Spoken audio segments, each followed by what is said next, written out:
ready. We're getting ready for some pizza. Homemade pizza. Look at this. Look at this. Our ceilings are too low for us to flip it up in the air, but that's usually what we do. But right here, we're rolling it out like a big tortilla. I think this would normally be like a no-no because you want air pockets, but oh, that's well, this is what we're doing. Right, and it still gets fluffy. Yeah, it does. It still gets fluffy. Definitely does. Unfortunately, we haven't been going out to eat like we used to, so we've been doing a lot of stuff ourselves. So I'm sorry to Mesa Redonda out there. I'm sorry to Miguel from the Montaña. I'm sorry for all those pizzerias that we haven't been going to. But we've kind of perfected our own homemade pizza with our own homemade sauce and all our fixings. And oh man, they are delicious. So this is the start. We're gonna start right here, little by little. We're gonna get some garlic butter. So this garlic butter we made before, and we've been using it all week. It has a lot of garlic. It is strong. But it's what Yvonne, beautiful Yvonne here, is gonna put it around the edge of the pizza.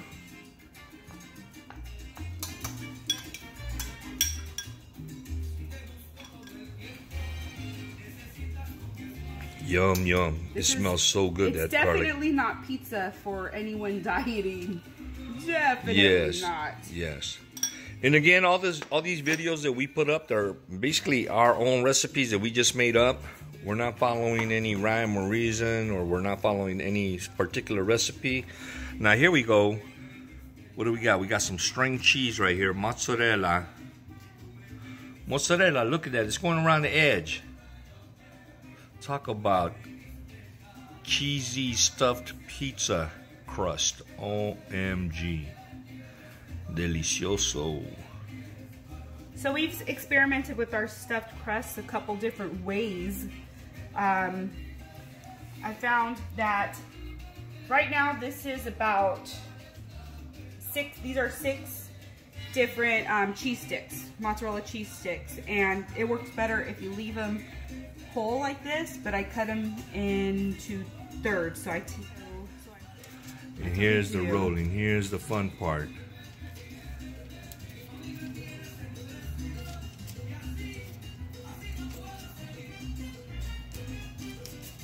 This is definitely not done. This is just my little way of doing it. Everyone will, when you make your pizzas, you develop your techniques. The first time is obviously the tough one, but that's similar to doing any kind of recipe or cooking something for the first time.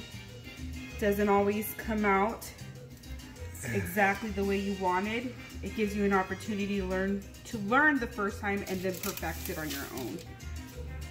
So feel free to try this. Again, we just kind of came up with this, not following anyone else's recipe or anything, and it turned out great.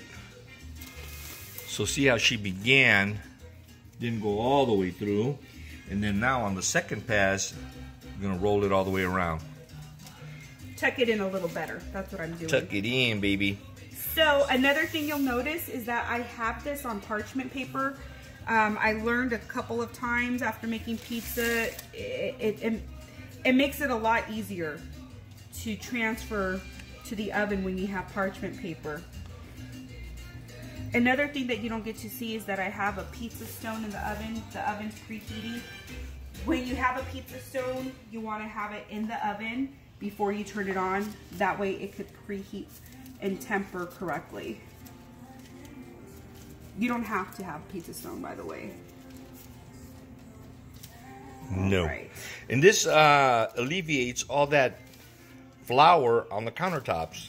Otherwise, if you look up recipes for pizza dough, some of them will say to do either cornmeal or excessive use of flour.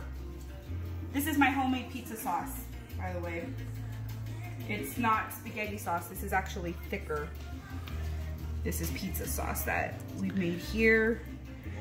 Another thing that my honey here, Yvonne, does is she prepares the dough the night before, so it has plenty of time to rise, and she's got it down to a science, so where she can whip up a couple of 3 or 4 batches of this in about 15 minutes. Let it sit, let it rise, and then you can even just keep it in the refrigerator for up to, I'd say, a week.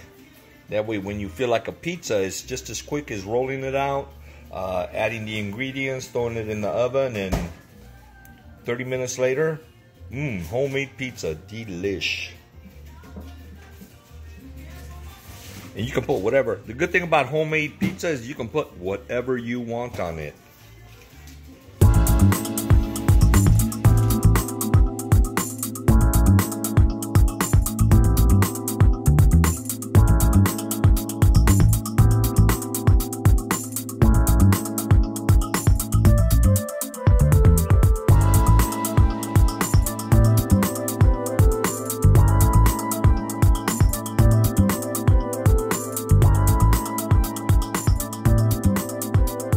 Here is after the onion, bell pepper, mushrooms have been added. Of course, a ton of pepperonis under there.